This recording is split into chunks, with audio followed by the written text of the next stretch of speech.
सातपुते कुटुंबाने जिद्द आणि चिकाटीच्या जोरावर खडकाळ व पडीक जमिनीवर पिकवलं ड्रॅगन फ्रूट। बीड तालुक्यातील नेकनोर येथील अजय रघुनाथ सातपुते आणि जयदेव रघुनाथ सातपुते यांनी पारंपरिक शेतीला फाटा देत ड्रॅगन फ्रूट शेतीचा यशस्वी प्रयोग केलाय।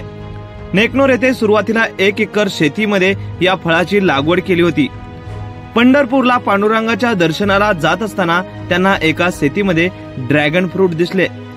ड्रॅगन फ्रूट दिसल्यानंतर त्यांनी आपली गाडी थांबवून त्या शेतीची पाहणी केली आणि शेती मालकाला विचारपूस केली।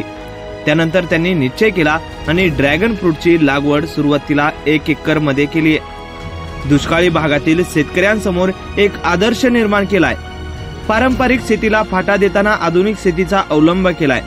जमीन खडकाळ व कमी पाण्याची असल्याने कोणतेही पीक येत नव्हते, त्यामुळे नवीन प्रयोग करण्याचे ठरवले।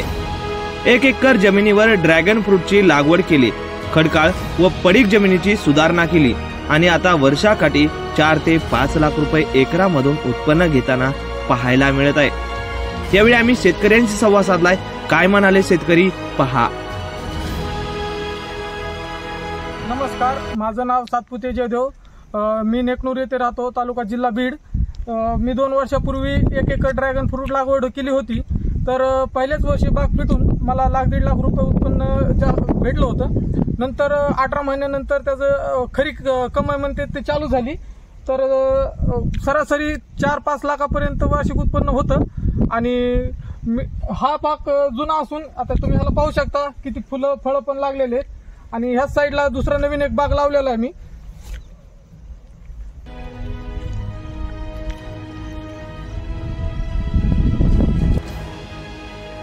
1 वर्षानंतर ड्रॅगन फ्रूटची 1 एकर शेती असणारी त्यांनी 3 ते 4 एकरावर नेत मोठे यश संपादन केले।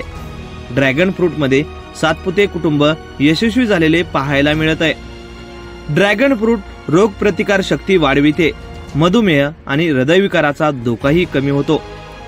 फायबर्स आणि क जीवनसत्व सुद्धा या ड्रॅगन फ्रूट मध्ये असतं, त्यामुळे ग्राहकाकडून चांगली मागणी ही ड्रॅगन फ्रूटला असते। कमी खर्च आणि कमी पाण्यावर चांगले उत्पन्न मिळतं, त्यामुळे ड्रॅगन फ्रूटची शेती फायद्याची आहे। बाजारातही मोठी मागणी आहे। शेतकऱ्यांनी पारंपरिक शेतीपेक्षा आधुनिक शेतीकडे वळून उत्पन्नात वाढ करावी। लोकल 18 साठी अभिजित पवार, बीड।